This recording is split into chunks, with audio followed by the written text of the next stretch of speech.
Chosen one. Listen carefully. The battle is finished. Heaven's bell has already sounded, and the echo reaches you in this very moment. For years, you've swung your fists in the dark, wrestling against forces that tried to crush your soul, crying out during sleepless nights, asking when it would all end.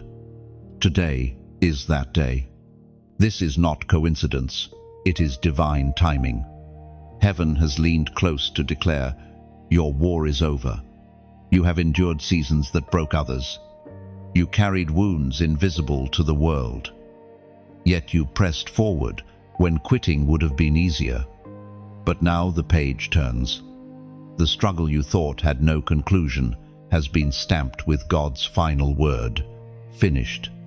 Picture an arena. The crowd roars. Two fighters stumble, and then the bell rings. That single sound cuts through chaos, not to call another round, but to announce victory. That is what heaven just rang over you. Even if you still feel tired, even if scars remain, you stand as the one who has endured until the end. I remember the story of a young man who dreamed of ministry but faced rejection after rejection. He worked long hours at a factory, carrying disappointment quietly in his chest. For years, it seemed nothing would change. But then, in a single week, doors swung open, an invitation to serve, a community that embraced him, and peace that no rejection could steal. His long battle ended in a sudden release. And just like his story, yours is turning now. Imagine a violin left abandoned in a dusty attic. Strings snapped, wood cracked. For years, it was silent, forgotten, but in the hands of a master restorer, it is not only repaired, it sings again, carrying melodies of triumph instead of silence. You are that instrument. The fight has silenced you long enough. Now, heaven tunes you to release a new sound. You don't need to keep scanning for enemies. You don't need to replay the worst scenarios in your mind. When God Himself calls an end, no power in hell can reopen the war. You are stepping into a different chapter, one where rest and victory define your days. The voice of God thundered in the book of Exodus, chapter 14, verse 14. The Lord will fight for you. You need only to be still. Chosen one. Let that sink in. You don't win by struggling harder. You win by resting in the one who has already fought for you. The fight is finished. If this word speaks deep into your spirit, take a step of faith right now, like, share, and subscribe, not as a ritual, but as a declaration that you agree with heaven's bell. And in the comments, type the number 14, marking Exodus 14:14 as your seal of stillness and permanent victory. But more than a number, let it be a reminder. Every time you see 14, you will remember, the Lord Himself fought for me. Let it become your anchor on weary days, your testimony when doubts try to return, and your banner when others ask how you made it through. And do not forget, this ending is also a beginning. The fight being finished means your rest is just starting. A new journey of joy, peace, and abundance is unfolding before you. Step into it boldly. The war is behind you, but the celebration is ahead. Chosen one. The scars you carry are not the end of your story. They are not marks of shame. They are crowns in disguise. Testimonies etched on your skin and soul. Evidence that you survived what should have destroyed you. While the world sees brokenness, heaven sees honor. Every scar whispers, I endured. I rose again. I was not defeated. Think of a tree struck by lightning. Its bark splits, blackened and scarred. For years, people pass it by, assuming it is dying. But seasons change. New shoots appear. Branches rise stronger than before. The scar does not vanish. It becomes part of its majesty, proof that the storm could not erase its roots. That tree is you, marked, but alive, wounded, but unshaken. I once heard of a woman who faced betrayal from those closest to her. She poured her life into friendships, only to be abandoned when she needed them most. The wound went deep, leaving her hesitant to trust again. Yet, in time, she discovered new companions, people chosen by God to stand with her. They did not erase the scar of betrayal, but they gave it meaning. Now, when she tells her story, her scars become her strength. She does not hide them. She wears them like jewels. Chosen one. This is how heaven views you, not as one diminished by pain, but as one elevated through it. The scars that others mocked are now royal emblems. Your tears watered the soil of tomorrow's harvest. The sleepless nights carved depth into your soul, making room for wisdom that shallow waters never hold. Imagine walking into a palace where the king's warriors are lined up. None of them look untouched. Each bears marks of battle, a cut across the cheek, a healed burn on the arm, a limp that tells of fire walked through. Yet in that court, those marks are not weaknesses. They are signs of loyalty and resilience. They separate the true warriors from the pretenders. That is what your scars mean in heaven's sight. There is a strange reversal at work. The very places where you bled become the places where others will find healing. Your testimony will shine brightest from the wounds you thought would never close. What once caused you to hide will soon be the reason you stand boldly. You do not need to erase your past, for it has already been redeemed. The Apostle reminds us in his second letter to the Corinthians, chapter 12, verse 9, "My grace is sufficient for you, for my power is made perfect in weakness." Chosen one, this is the divine paradox. Your scars are no longer evidence of weakness, but evidence of God's power resting on you. They have become your crown. So, pause and consider, what scars do you carry? Is it the memory of rejection, the ache of failure, the sting of betrayal? Whatever it is, do not rush to cover it. Lift it up before God. Let him crown it with glory. For when he redeems a wound, it no longer testifies of defeat, it sings of victory. Chosen one, you will soon see people look at you differently, not because your scars disappeared, but because they shine. They speak of endurance, faith, and resilience. They remind the world that nothing can bury what God has chosen to crown. And you, yes, you are crowned already. Chosen one. Never again see your scars as burdens. They are medals of survival, songs carved into your very being.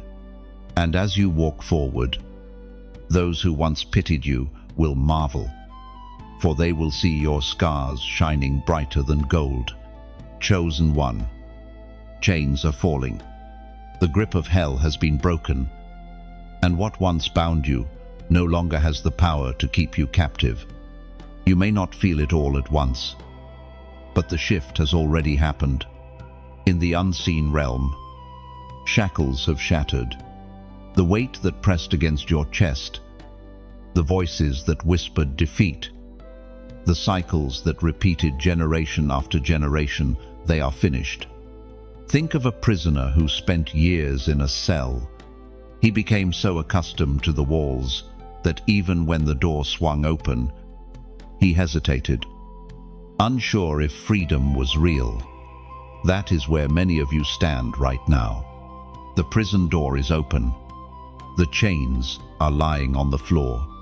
You are free, but you must take the step forward to live in that freedom. There is power in recognizing the moment when bondage ends. Some of you carried addictions that seemed unshakable, habits that dug into your identity so deeply that you wondered if they defined you. But heaven is announcing they do not own you. The craving, the compulsion, the cycle, it is severed. Others of you carried fear so heavy that it shaped your decisions. Fear told you where you could go, what you could do, how far you could reach. That voice has been silenced. You are no longer its servant. Imagine a bird that grew up in a cage, day after day. It sang behind bars. One day, the cage door is left open. At first, it hops around the edge, uncertain of the vast sky beyond. But eventually, it spreads its wings and realizes, I was always made for more than this cage. Chosen one. That bird is you. Heaven has removed the bars. Now is the time to fly. The ancient words recorded in the book of Nahum, chapter 1, verse 13 declare, Now I will break their yoke from your neck and tear your shackles away. This is not a promise for someday. This is present tense.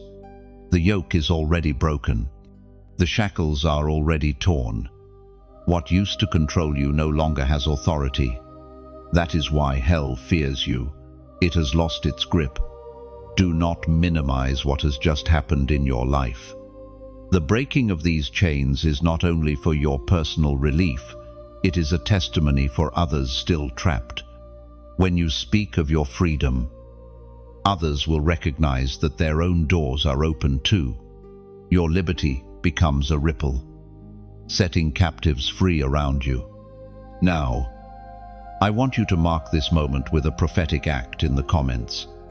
Write the words, chains gone. 2 simple words, but they carry weight. Why? Because declaring them out loud affirms what heaven has already done. It silences the enemy's lie that says, you're still bound. Every time you see your comment, it will remind you, I am not who I was. So type it boldly. Let those words stand as a monument of your new chapter. You are no longer chained. You are free. And freedom is your permanent state. When you write, chains gone, you are not just leaving a comment, you are leaving a marker in history. You are telling yourself and the unseen realm, I recognize what God has done. You are building an altar of testimony. Just as Joshua commanded the Israelites to set stones in the riverbed as proof of God's deliverance, one day you will look back at that declaration and remember the day your fight with bondage officially ended. Do not underestimate the power of these 2 words. They may seem small, but they carry eternal significance. When you choose to declare, you align your voice with heaven's decree. And every time you pass by your own words, you'll be reminded you are no longer defined by chains, but by freedom. Chosen one. The table has been prepared. For so long, you have felt like you were left out, overlooked, passed by, while others feasted. You've watched doors open for those around you, while your own remained shut. But the season has shifted. God Himself has set a table for you. And it is not hidden in shadows. It is placed in the sight of those who doubted you. This table is not ordinary. It is not made of wood and stone. It is woven with grace, covered with promises, and overflowing with the provision of heaven. Every delay you endured, every moment you thought was wasted, has been transformed into the banquet now laid before you.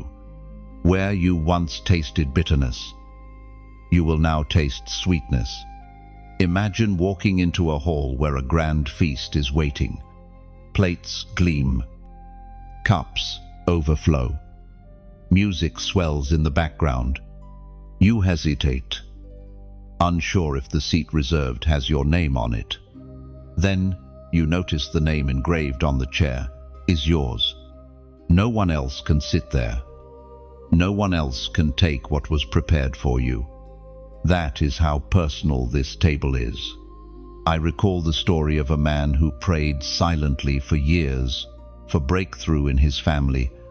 He faced ridicule for his faith, constant conflict in his home, and seasons of deep loneliness. Yet he did not turn away from God. When his answer finally came, it came in abundance, restoration, peace, and unexpected blessing. The very ones who mocked him now saw the evidence that God had honored him. His table was prepared, and it was undeniable. This is what the table represents: vindication, not revenge, but proof. Proof that your waiting was not in vain. Proof that your obedience mattered. Proof that God did not forget you. Those who once said, "Where is your God?" will have no words left, because the evidence will sit plainly in front of them. The table is also about fulfillment. Promises long delayed are being served now. Dreams you thought had expired are suddenly alive again. The delay was not denial, it was preparation. For a feast is not thrown together in minutes, it is carefully arranged. Each detail placed with intention. In the same way, God has been preparing this season for you with precision. Think of a weaver at his loom, thread by thread, color by color. He builds a tapestry. For a long time, the pattern looks confusing: knots, lines, and tangled pieces. But when the work is complete, the beauty is undeniable. Your life has been the same. The knots, the waiting, the confusion, it was all part of the masterpiece. Now, as the table is set, you see what he was creating all along. We are reminded through the writings of David in the Psalms. Chapter 23, verse 5, "You prepare a table before me in the presence of my enemies. You anoint my head with oil, my cup overflows." Indven, chosen one. This scripture is not just poetry, it is your present reality. The table has been prepared. The oil has been poured, and the cup is overflowing. You are moving from famine to feast, from obscurity to recognition, from wandering to sitting. So sit down, eat without fear, drink without hesitation. The table is yours, and it is here to stay. Chosen one. The night has lifted. The long stretch of shadow where you walked alone, where silence pressed on your spirit like a heavy cloak, is ending. The horizon glows with the first light of dawn, and everything that seemed hidden is being revealed in warmth and color. No more stumbling through darkness, no more guessing which way to turn. Light now floods your path. There is something sacred about the breaking of night. Darkness always seems endless when you are in it. Every minute feels longer, every sound louder, every fear sharper. Yet the dawn always comes. No one can hold back the sun when its time has arrived. So too, no force can prevent the light of God from breaking into your life. I remember the testimony of a man who lived through a season of crushing grief. For months, his home was silent, his prayers dry. He thought joy was gone forever. But one morning, he stepped outside and felt the warmth of sunlight on his face. It wasn't just the sun, it was as if heaven itself was whispering, "Life is not over. Joy will rise again." That day marked the beginning of his healing. And soon after, doors of new opportunity opened that he never expected. His night ended, and morning claimed him. Think of how the world shifts at sunrise. Shadows stretch and then vanish. Birds awaken and sing. Colors appear where everything once looked gray. That is the transformation taking place in you now. The season of darkness has had its say, but it cannot dictate your future.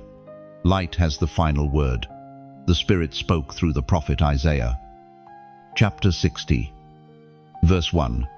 Arise, shine, for your light has come, and the glory of the Lord rises upon you. End of Chosen One. This is your command, arise. The light has already arrived. It is not waiting for tomorrow or for the perfect conditions. It is here, flooding your life with possibility and beauty. And here is where your choice matters. When dawn breaks, you can hide behind curtains, or you can open the windows wide. You can turn away from the glow, or you can lift your face and receive it. In the same way, you can stay silent, or you can let your voice join the chorus of light. This is why I invite you to act, not because you are forced, not because it is demanded, but because it is beautiful. Think of it as lighting a lantern on a windowsill. When you like, share, and subscribe, you are placing your lantern beside countless others. Each flame represents a soul who has stepped out of the night and into the dawn. Together, the lanterns form a constellation across the earth, each one shining, each one testifying. The night is over. Your action becomes more than a click. It becomes art. A piece of the rising dawn. It tells the world, I choose to live in light. I choose to add my flame to the greater glow. So, if this word has stirred you, lift your lantern. Like, share, and subscribe, not out of duty, but out of joy. Let your small act be one more beam of light piercing the darkness. And remember, every lantern you lift makes the dawn brighter. Your glow is not small. It joins a greater sky. Step into the morning with courage, for the night has surrendered to your light. Chosen one, you are entering prophetic rest, not the shallow rest of sleep, nor the temporary relief of distraction, but the rest that seeps into the marrow of your soul. For years, you lived in survival mode, always braced for the next attack, always watching your back, always waiting for something to go wrong. But now, heaven declares, you will know ease. You will know peace. You will know the kind of rest that cannot be taken from you. Think of a desert traveler carrying heavy water jars on his shoulders. Every step is agony, every mile an endless burden. But suddenly, he finds an oasis. He drops the jars and realizes he doesn't need to carry what the spring freely provides. That image is your life now. You no longer carry what God Himself supplies. This rest is not laziness, nor is it escape. It is divine alignment. When your spirit rests in God, every battle no longer feels like chaos. You move from panic into trust, from rushing into waiting, from fighting into knowing. This is the permanent vacation heaven is ushering you into. I think of one woman's testimony.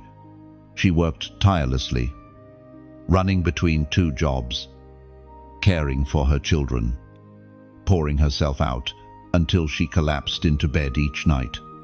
She loved God, but she thought rest was something she would earn someday when life got easier. Yet God surprised her through a promotion, through provision, through unexpected help. Suddenly she realized, this is not about striving harder. This is about stepping into God's promise that His yoke is easy and His burden is light. Her rest became prophetic, a sign of God's hand on her life. The prophet Jeremiah declared in the book of Jeremiah, chapter 31, verse 25, I will refresh the weary and satisfy the faint. This is the essence of prophetic rest. Your weariness is not ignored, it is answered. Your fainting spirit is not shamed, it is satisfied. Heaven does not ask you to keep running endlessly. Heaven pulls you into stillness and says, this is where I fight for you.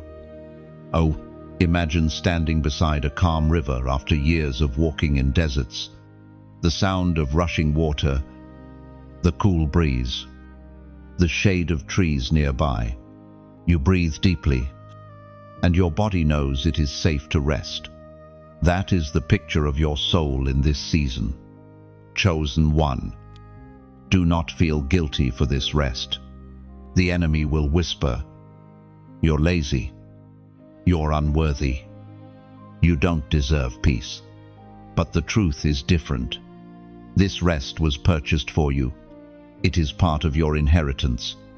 To step into it is not selfish, it is obedience. Now, I invite you to mark this moment with a declaration in the comments. Write the number 25. Why? Because Jeremiah 31-25 promises refreshing for the weary and satisfaction for the faint. Every time you see that number, you will remember, I live in prophetic rest. I no longer run as one exhausted, but as one renewed. Type it boldly. Let 25 be your reminder that this permanent vacation is not a dream, but your reality. And as you write it, let your heart understand what it means. 25 becomes a stone of remembrance. Just like Israel stacked stones at the Jordan, it's not only a number, it's your witness. Each time you see it, you'll know, my weariness has met God's refreshing. My faintness has met His strength. Chosen one, the burden exchange is happening. For too long you have walked with weights that were never meant to be yours. The anxiety that tightened your chest, the responsibilities that bent your back, the fears that haunted your nights, these were not crowns but chains. Yet heaven has stepped in, lifting what crushed you and placing in your hands only what builds you. Picture a traveler carrying a backpack filled with rocks. Every step hurts. Every mile feels impossible. Then a stranger meets him on the road, asks to see what he carries, and begins removing stone after stone. When the pack is finally light, the traveler realizes he can run, he can dance, he can finally breathe. That stranger is your God, and that traveler is you. This exchange is not symbolic only, it is spiritual reality. The burdens you once believed defined you are no longer yours. Where you carried shame, He now places dignity. Where you carried fear, He gives courage. Where you carried exhaustion, He places joy. You are not meant to stagger beneath endless weight. You are meant to walk freely in purpose. I think of a young woman who always said yes to everyone. She believed her worth was measured by how much she gave, how much she carried, how much she endured. Slowly, she broke down, under invisible pressures. But in a single moment of surrender, she prayed, "God, I can't carry this anymore." And she felt the release. No lightning, no earthquake, just peace, deep and quiet. From then on, she learned to carry only what was hers, her calling, her joy, her assignments. Everything else was left in his hands. That was her burden exchange. The writings of the Gospel remind us of Jesus' own words in the Gospel of Matthew, chapter 11, verse 28. "Come to me, all you who are weary and burdened, and I will give you rest." No, this is not an invitation for a few. It is for all. It is not temporary. It is eternal. When you answer this invitation, you step into the divine exchange. Your heavy yoke is lifted, and his easy yoke is given. That is why your spirit feels lighter now. That is why your mind is beginning to unclench, your heart to beat freely again. Imagine your burdens as garments ragged, torn, soaked in dust. One by one, heaven removes them, replacing them with garments of praise, robes of righteousness, cloaks of joy. When you look at yourself in the mirror of the Spirit, you will no longer see someone crushed under weight. You will see someone clothed in freedom, chosen one. This season marks a permanent shift. You no longer define yourself by what you carry. You define yourself by who carries you. And He, the Eternal One, does not grow weary, does not stumble, does not fail. If He has lifted your burdens, then rest assured they will not return. So walk lighter, breathe deeper, and move forward with confidence. The burden exchange has been completed. You are free to live, not bent under weight, but lifted by joy. And each step you take now will remind you of this holy trade: heaviness gone, gladness given. Let your laughter replace sighs. Let your shoulders rise without fear. You are not a beast of burden. You are a child of glory, carried in everlasting arms. Chosen one. Inheritance is unlocking. For years it seemed as though promises hovered just out of reach. Blessings delayed. Breakthroughs whispered, but never arriving. You have watched others step into their portion, while you remained in waiting. But hear this clearly: the vault is opening. What was stored, what was written in heaven's record for your life, is now being released into your hands. Inheritance is not something you earn through striving. It is something granted because of who you are. A child does not beg for the Father's house. It belongs to them by blood. In the same way, your inheritance flows not from effort, but from identity. You are marked as chosen, and therefore the blessings tied to that identity cannot remain withheld. Picture an old chest locked away in an attic. Dust gathers. Years pass. But inside are treasures, untouched gems, letters, heirlooms. When the key is finally found, the chest opens, and its contents prove they were preserved all along. Chosen one. That chest is your life. Promises seemed forgotten, but they were preserved, waiting for the moment you would be ready. That moment has come. I remember a story of a man who prayed over his family's future for decades. He sowed faithfully. Though he saw little fruit, he lived with the ache of waiting, wondering if the next generation would ever taste what he dreamed of.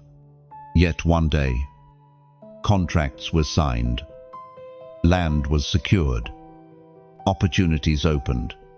His children inherited stability and blessing, that he himself never saw in his early years. What he prayed, they possessed. His patience unlocked their inheritance. Chosen one, your inheritance is not only for you, but for those connected to you. When heaven releases blessing, it flows like a river, touching everything downstream. You will watch not only your own life shift, but your household, your friendships, even strangers who cross your path. The apostle reminds us in his letter to the Romans, chapter 8, verse 17.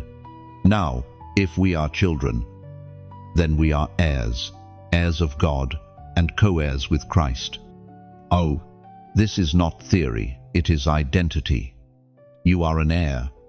That means what belongs to Christ belongs also to you. Peace is yours. Provision is yours. Joy is yours. Purpose is yours. Imagine standing at the threshold of a vineyard. For years, you looked through the gate, seeing fruit but never tasting it. Now the gate swings wide, and the baskets are placed in your hands. You walk rows heavy with grapes. And you know, this was always meant for me. That vineyard is your inheritance, ripe and overflowing. Do not let the years of delay convince you that you missed it. Inheritance does not expire. It does not weaken with time. In fact, the longer it waits, the richer it grows. What you are stepping into now carries compounded blessing, interest added through the years of waiting. So lift your head. Chosen one, the inheritance is no longer locked away. It is being poured out, not in drops, but in streams, and you will walk in it, not as a guest, but as an heir, one marked, sealed, and chosen. Let this truth steady your heart. What is yours cannot be stolen. What is promised cannot be erased. Every delay was only preparation. Every closed door a setup for a greater opening. Walk forward with your hands open wide. Your inheritance is already unfolding. Chosen one, heaven celebrates you. There is a crown waiting, not the kind fashioned from gold and jewels, but one woven from endurance, tears, and faithfulness. Every night you pressed on, every prayer whispered when no one heard, every act of obedience in the shadows, all of it has been gathered as strands in your crown. This is not a crown for the proud. It is not given to those who never faced hardship. It is reserved for those who endured to the end, who clung to God when walking away would have been easier. You may not realize it, but angels look at you with awe because you refuse to give up. Imagine a marathon runner nearing the finish line, legs trembling, lungs burning, vision blurred, yet they keep moving forward.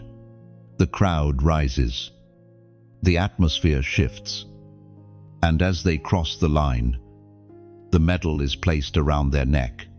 That is the picture of your life right now.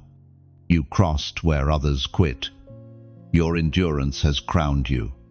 I think of an elder who spent his life serving quietly in a small community. No platform, no spotlight, just daily acts of love and faith. When he passed, the impact of his life was revealed. Generations of families who had been touched by his kindness. Countless lives changed by his consistency. His crown was not made in one dramatic moment, but in decades of quiet endurance. Chosen one, your story is much the same.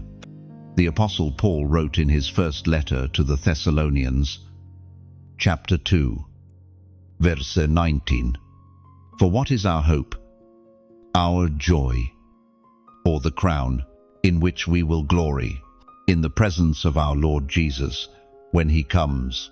Is it not you, This crown is more than a symbol. It is proof of relationship. It is not only about what you endured, but who you became in the process.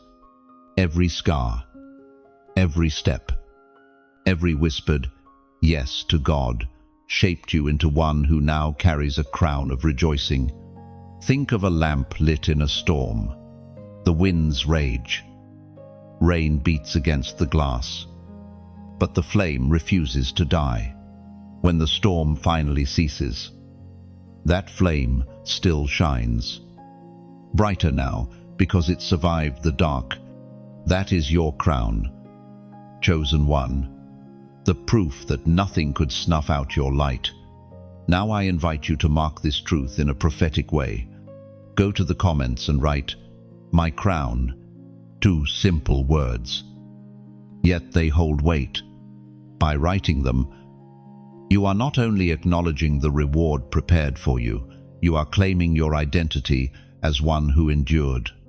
It is not boasting, it is agreement with heaven's verdict. When you see those words, remember, you are not empty-handed. You walk crowned with honor, celebrated by heaven, and recognized as one who never gave up.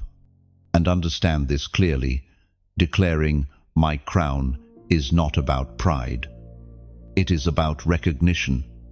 Just as a soldier salutes to honor the flag, your words honor the one who placed the crown on your head. You are saying, "I see it. I receive it. I will walk in it." The crown represents survival. Yes, but also transformation. You are not the same person who entered the valley. You are the one who came out refined. Every time you repeat those 2 words, you remind yourself, heaven already calls me victorious, chosen one. Your testimony is a weapon, not a sword of steel, not an arrow of iron, but a flame that ignites hope in the hearts of those still trapped in darkness. The story you carry, every struggle, every tear, every breakthrough is not wasted. It was forged to pierce the lies of the enemy and to open doors of freedom for others. Think of a lighthouse standing on the edge of stormy seas. Ships toss and turn. Waves crash. Fog blinds their path. Yet the steady beam of light breaks through the confusion, guiding them safely home. That is what your testimony does. You shine, and others find their way. I once knew a man who battled years of addiction. He stumbled, fell, and thought he would never rise again. But God met him in his lowest place. Step by step, he walked out of the pit. Today, his story is not one of shame, but of power. When he speaks, others trapped in the same chains begin to believe freedom is possible. His testimony became a key unlocking prison doors. Chosen one. Yours will too. The ancient words recorded in the book of Revelation, chapter 12, verse 11, declare, they triumphed over him by the blood of the Lamb and by the word of their testimony. This is heaven's strategy. The blood covers you, and your story confirms it. Your testimony is more than memory, it is weaponry. When you tell of God's goodness, you swing a sword against despair. When you recall how He lifted you, you fire a rose against hopelessness. Imagine a mosaic, each shard of glass, sharp and broken, seems useless on its own, but when placed together, they form a picture that radiates beauty. Your testimony is like those shards, painful moments, once scattered, now aligned by God's hand to create something breathtaking. And when others see it, they do not just admire it, they find healing in it. Chosen one, Do not silence your testimony. It was not given only for you. It is meant to ripple outward, to be a map for those still wandering. Think of a torch passed in a relay race. The runner does not clutch it forever. They hand it on. Your story is the torch. And when you pass it, others gain courage to keep running. When you like, share, and subscribe, imagine planting a seed in a wide field, alone. It looks small, fragile, almost hidden in the soil. But as more seeds are planted, the field transforms into a living forest, strong, unshakable, and filled with life. Your action is not mechanical, it is generational. One seed may feed a family, but a forest shelters nations. By lifting your hand to act, you are saying, my story matters. My light will grow. Emzel. So, let your seed fall into the soil today. Like, share, and subscribe, and watch how the forest rises, filled with countless testimonies just like yours. And never forget, every action you take here is like striking a match in a dark cave. What seems small to you sends ripples of light across unseen places. Someone scrolling in despair may stumble across that glow and find strength to rise again. Your flame might be the spark that keeps another soul alive tonight. Carry it boldly, for your story is not silent, it is fire. Chosen one. Silence now fills the mouths of your enemies, the ones who mocked, doubted, or dismissed. You cannot deny what God has done. For years you endured whispers, it will never happen for you. You are wasting your time. Where is your God? Those voices were loud in the night. But now, heaven has turned the page, and their words are swallowed in the evidence of your breakthrough. There is a holy hush that comes when God vindicates his own, not because you shouted louder, not because you fought them back with your fists, but because the fruit of your life now speaks louder than their accusations. The testimony of blessing silences mockery. The undeniable presence of peace quiets criticism. Picture a courtroom. The accuser speaks endlessly, piling on lies. Then, the judge raises his hand. Silence falls. A single verdict is spoken, and the case is closed. That is what has just happened in your story. The judge of all the earth has spoken over you, vindicated, chosen, crowned. Nothing more needs to be said. I recall the story of a young man constantly underestimated by his peers. He was overlooked for jobs, ignored in relationships, even mocked for dreaming of more. Yet he kept walking with God. When doors finally opened, a business thriving, a marriage filled with love, those same voices could not argue anymore. They had to admit God's hand was on him. Their mockery turned into silence, and their silence became witness. The ancient words recorded in the book of Micah, chapter 7, verse 10 declare, "Then my enemy will see it, and will be covered with shame. She who said to me, 'Where is the Lord your God?' My eyes will see her downfall. Even now she will be trampled underfoot like mire in the streets." And this is not about revenge, it is about divine reversal. Where you once felt humiliated, God has honored you. Where you once felt exposed, God has clothed you. The shame that others tried to place on you has been returned to them, and you now walk with dignity. Imagine a bell tower. For years it was silent, while other towers rang. But now, the bell is struck. and its sound carries across valleys. People stop to listen. They cannot argue with the resonance of its tone. That is your life. Now, the ringing of God's blessing resounds too loudly for anyone to deny. Chosen one. Do not waste your energy trying to answer critics. You no longer need to prove yourself. Your life is the answer. Your peace is the argument. Your fruit is the evidence. What was whispered against you has been drowned out by the sound of victory. Stand tall in this moment. Walk in quiet confidence.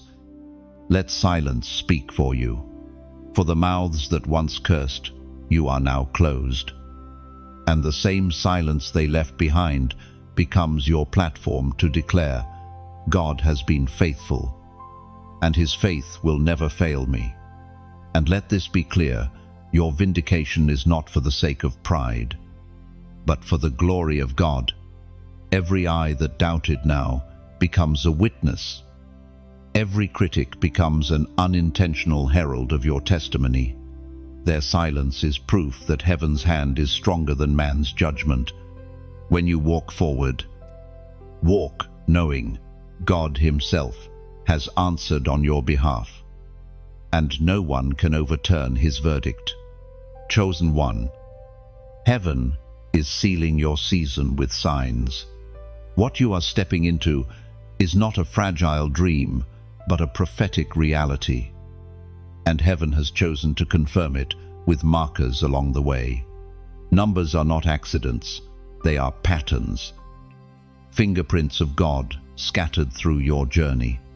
When you see them, they remind you that your life is aligned with his hand. For years, you may have dismissed these small confirmations, the clock that read a certain hour, the page number you opened to, the verse that caught your eye. Yet each one was whispering, I am with you. I have not forgotten you. Keep going. Now those whispers grow louder, becoming undeniable signals of the permanent vacation you are entering. Imagine a traveler navigating through mountains with little markers along the path. Each painted stone reassures them they are not lost, even when the road twists. That is what prophetic numbers are, stones of reassurance, reminders that your feet are still on the appointed path. I once heard the testimony of a young woman who, in her season of waiting, kept seeing the same number appear on receipts, on license plates, even in the verses she read at random. At first, she thought it was coincidence, but when her breakthrough arrived, she realized God had been sending her confirmations all along, giving her courage not to give up. Those numbers became the rhythm of her faith. The prophet Haggai spoke in the book of Haggai, chapter 2, verse 9. The glory of this present house will be greater than the glory of the former house, declares the Lord Almighty. And in this place I will grant peace. Note, this verse breathes of increase and peace, and it carries a number that I want you to hold on to. Today, I invite you to mark this season by writing the number 9 inches, the comments. Why 9? Because it echoes Haggai 2-9, a promise that what comes next will outweigh what has been. It is heaven's declaration that your best days are not behind you, but before you. When you write that number, it is not superstition, it is testimony. You are aligning your declaration with God's word, saying, I believe my latter will be greater. I believe peace is my inheritance. Chosen one. Let this number become your reminder. Each time you see it, recall that God has already sealed your story with peace, and the season ahead carries more glory than anything you've known. And understand this, when you write 9, you are not simply typing a digit, you are participating in prophecy. 9 is the number of fullness, of completion, of something that has ripened and is ready to be revealed. Just as a child is carried for 9 months before being born, your promise has been carried through time, hidden, developed, nourished in the secret place. And now, it is ready to emerge. This number is a birth announcement for your destiny. There is also peace hidden inside this number. Haggai 2-9 links, glory with peace. The two are not separate. Greater glory always comes with greater peace. That means your days ahead will not be marked by endless striving, but by a rest that radiates strength. Peace will guard your home, your mind, your future. So every time you see 9 on a clock, on a page, on a receipt, pause and smile. Whisper to yourself, my promise is full. My peace is secure. My glory is greater.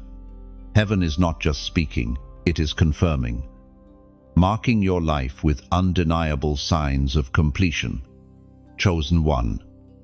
A passport has been placed into your hands, not a booklet of paper stamped by nations, but a heavenly passport granting you access to realms you could not enter before.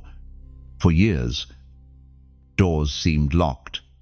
Opportunities stayed beyond reach. You knocked and knocked, yet silence answered. Now the gates have opened. You hold divine clearance, and no barrier can stop you. This passport carries more than permission, it carries identity. In the natural world, a passport proves where you come from, who you belong to, and the rights that follow your citizenship. In the same way, heaven's passport declares you belong to the kingdom. You are not a wanderer. You have the right to enter where others are denied. Imagine a traveler standing at a border without the right papers. Fear grips them. Will they be turned away? Will they be rejected? Then, someone places in their hands the official document. Instantly, the fear evaporates. Because access has been granted, that traveler is you. And heaven has handed you credentials no one can question. I recall the story of a woman who longed to step into her calling as a writer. For years, rejection letters came one after another, each closing the door she prayed would open. She almost gave up, but at the right moment, a publisher not only accepted her work, but celebrated it. Her words crossed borders, reaching nations she never dreamed of. She realized then the delay was not denial. The passport of destiny was being stamped in heaven until the exact moment she was ready. The ancient words in the book of Joshua, chapter 1, verse 3 declare, I will give you every place where you set your foot, as he promised Moses. This is the essence of your passport.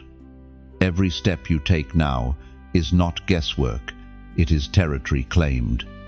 No one can dispute it, because heaven has already approved your entry. You are not trespassing, you are inheriting. Think of a key unlocking doors in a grand palace. Room after room opens. Treasures long hidden, now revealed. That key is your passport, giving you access not just to one blessing, but to many. Each door leads to more than you imagined. Each stamp marks another victory. Chosen one. There will be moments when fear tries to creep back in, whispering that you don't belong, that you will be turned away again. But hold up your passport. Remind yourself, I have clearance. I have identity. I have access. What God has authorized, no gatekeeper can revoke. Walk boldly now. Travel without hesitation. The heavenly passport in your hand is not temporary. It will not expire. It is permanent proof that you are an heir with rights to every promise, every territory, every blessing God has spoken over you. The borders of your past cannot restrain you.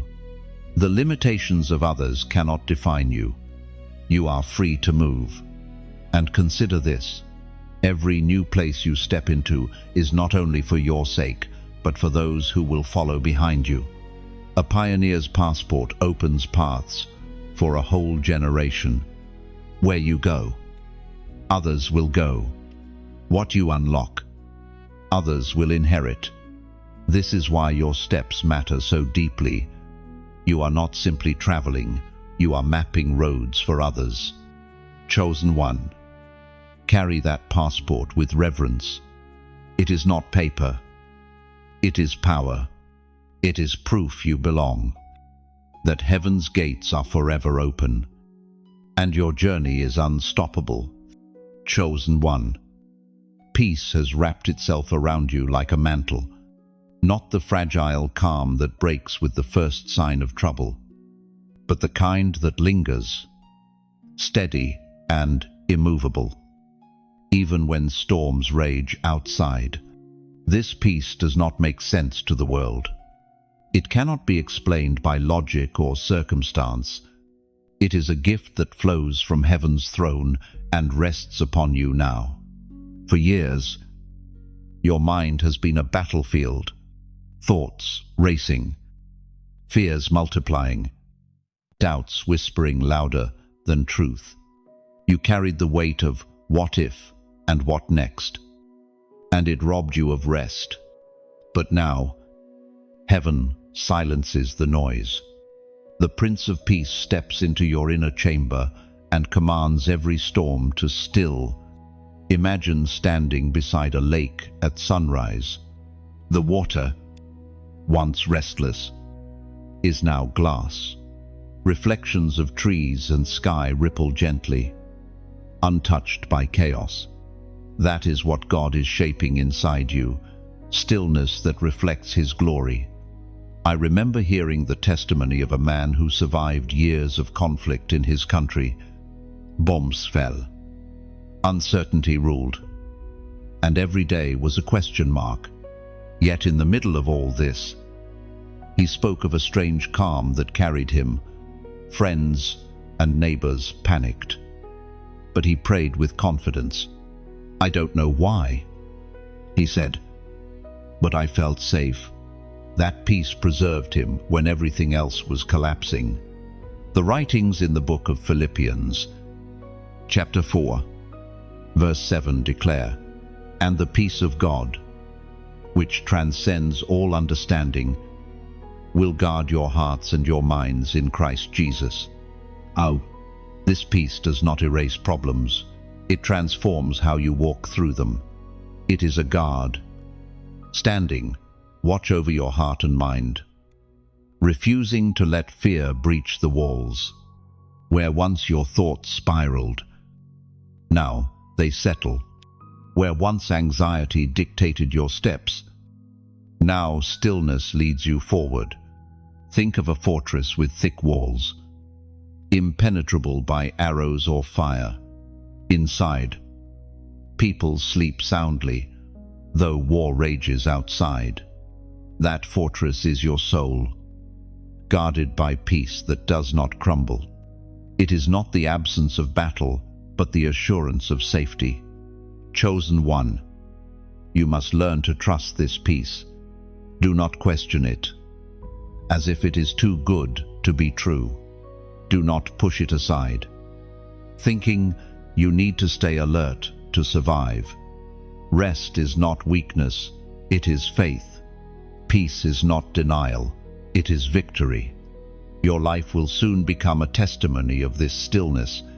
Others will look at you and wonder how you remain steady when circumstances scream chaos. And you will say, "It is not me, it is the peace of God, holding me together." That will be your greatest witness, not just words spoken, but calm carried. So, breathe deeper, let your heart slow, This peace is not seasonal, it is permanent. It will guide you in the days to come, anchor you in uncertainty, and remind you that heaven is always near. You walk not in panic, but in profound stillness. Understand this. Chosen one, peace is not simply the absence of problems, it is the presence of God Himself. Even if storms continue outside, His nearness changes the atmosphere inside you. Fear may knock, but peace answers the door. This is why people will marvel, because what crushes others no longer shakes you. Carry this peace as both shield and fragrance. A shield, because it guards your heart from fiery darts. A fragrance, because everywhere you go, others will breathe it in and find hope.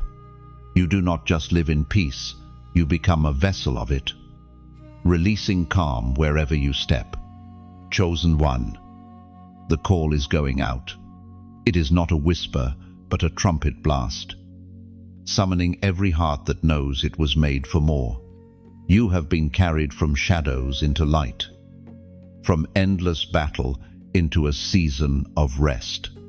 But this message is not for you alone, it is for all who are marked, all who are chosen, all who are waiting for the sign that the fight is finished. The call of the chosen is like the sound of bells across a valley, first faint, then louder, until villages pause to listen.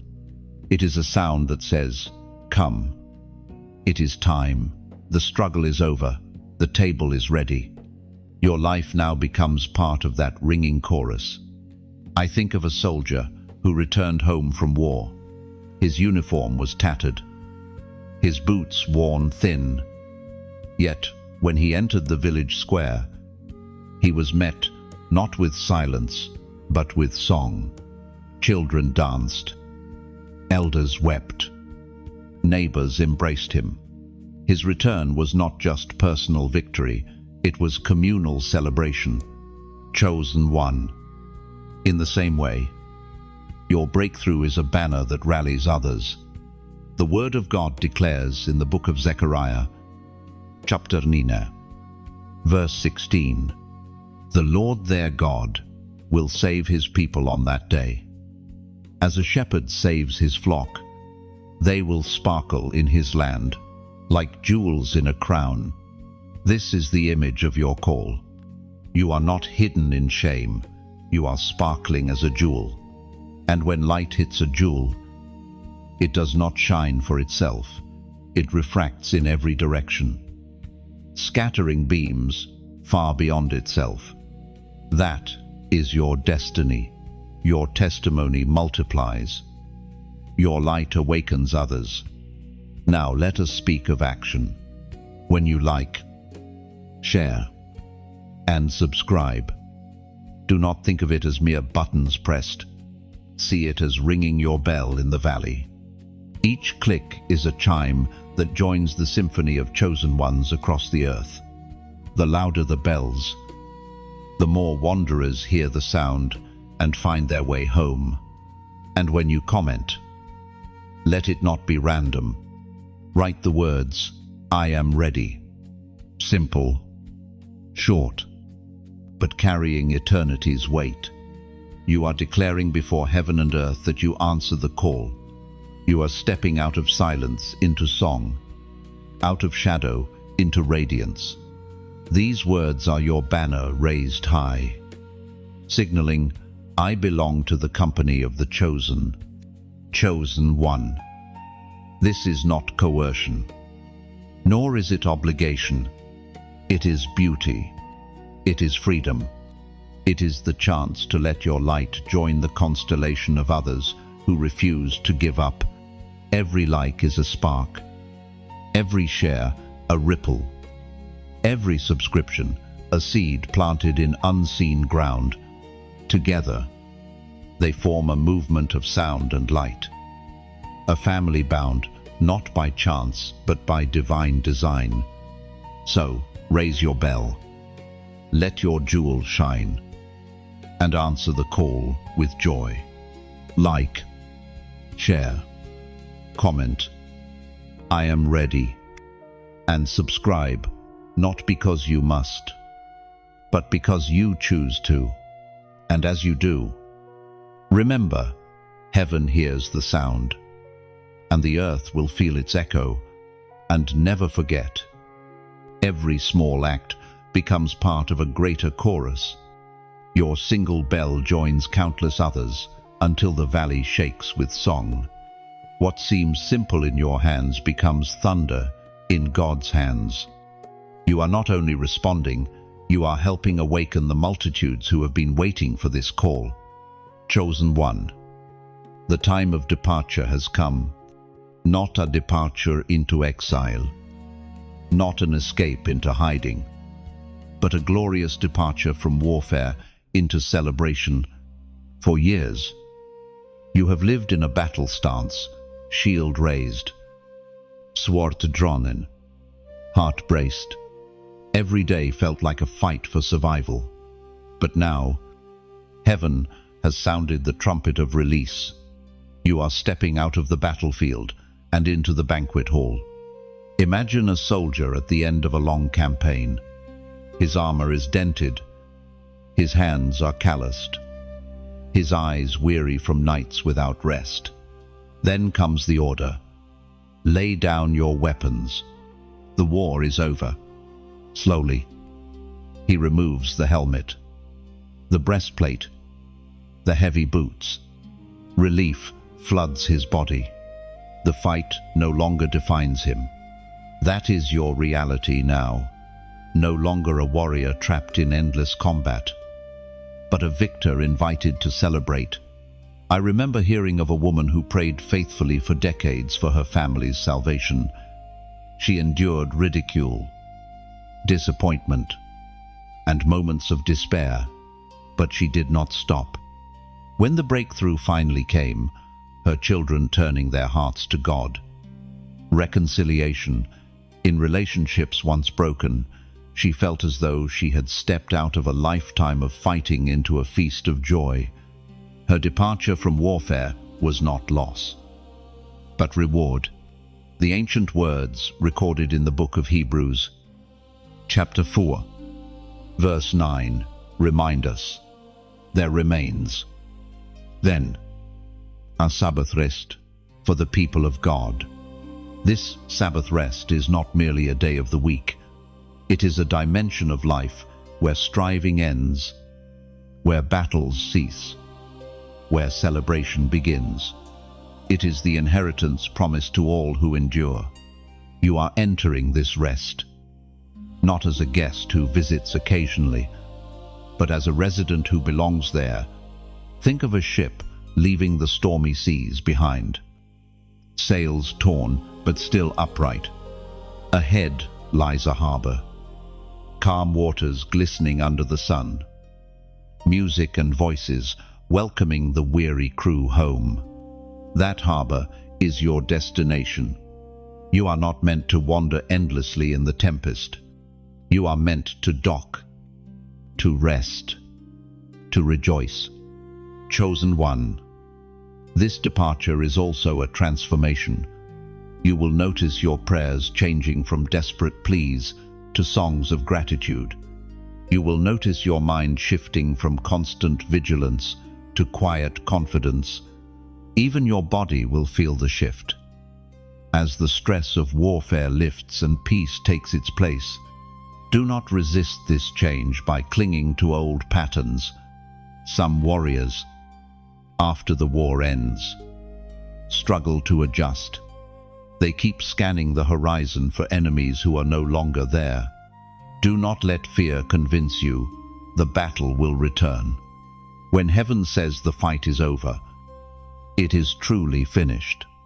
So, walk out boldly. Lay down your sword without regret.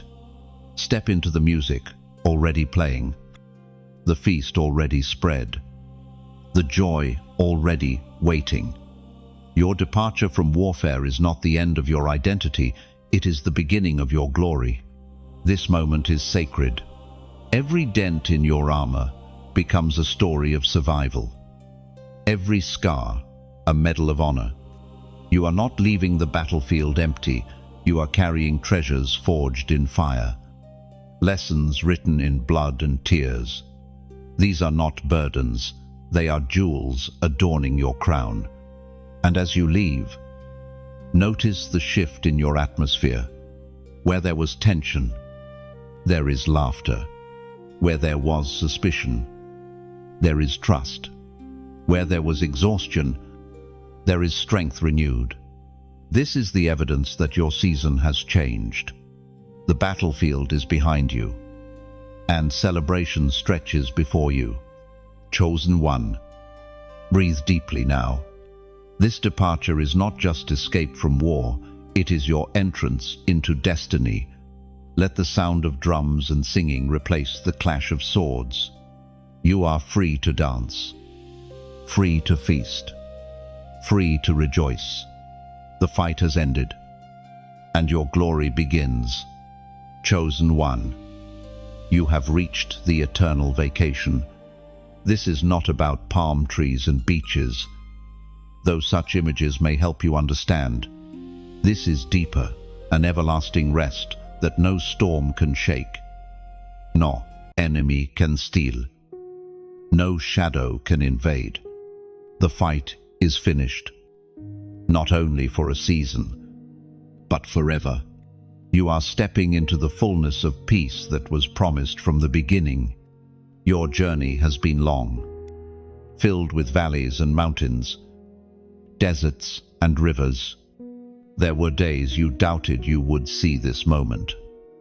Nights when silence felt endless. Yet here you stand, crowned, honored, at peace. Not because you avoided the struggle, but because you endured it. You did not bow to despair. And for that, heaven has rewarded you with permanent rest. Imagine a garden that never withers. Its streams do not run dry. Its trees bear fruit in every season. Its air carries fragrance that revives the soul. This is the landscape of your eternal vacation. You are no longer passing through wastelands. You dwell in a place of beauty, abundance, and unshakable peace. I recall the story of a man who worked his entire life under pressure, carrying burdens no one else noticed. When his breakthrough came, it was not simply relief, it was transformation. His smile returned. His relationships healed. His heart rested. He said, "I feel as though I've stepped into another world." That was only a glimpse of what you are entering now, a permanent world of joy. The Word of God declares in the book of Revelation, chapter 21, verse 4, "He will wipe every tear from their eyes. There will be no more death or mourning or crying or pain, for the old order of things has passed away." This is not just a promise of heaven far away, it is a reality that begins in your spirit today. The old order, the endless fight, the constant strain, the cycle of fear has passed. A new order has come, one of stillness, celebration, and eternal rest. Think of a traveler who has finally arrived home. The door opens. Familiar arms embrace them, and they know, "I belong here. I am safe here. I will never have to leave again." That is your inheritance now, not wandering, not fighting, but dwelling in a home of peace forever. Chosen one. The vacation you step into is not temporary escape, it is permanent identity. You are no longer a warrior in constant defense.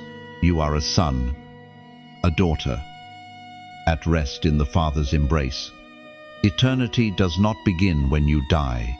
It begins when you realize the battle has already been won. So breathe freely, walk lightly, and let joy rise like morning light. The fight is finished. The crown rests upon your head, and the eternal vacation is your forever portion. Nothing can take it from you. Nothing can end it. You are home, and now let your spirit exhale fully. The tension you carried for years is no longer needed. You will not return to the battlefield. Every step from here forward is marked by peace. Every horizon you face is painted with promise. You are no longer surviving, you are living in fullness. Chosen one. See yourself not as weary, but renewed. You walk with new strength, not to fight, but to flourish. You are a tree planted by streams of living water, roots deep, branches wide, fruit unending. That is the reality of your eternal vacation. Let this truth anchor you. Eternity is not a far-off dream. It has begun in you. The kingdom is alive within your heart. Steady and unshakable. Walk forward, knowing heaven's home is already yours. And you are already dwelling in its embrace. Chosen one. Before you leave this space, pause with me. You have walked through every word, carried every picture, and received every promise. This is more than just a message. It is a marker in your journey. Heaven has spoken, and you have listened. The fight is finished. The crown is secure. The eternal vacation is yours. Now, I invite you into a simple but powerful act.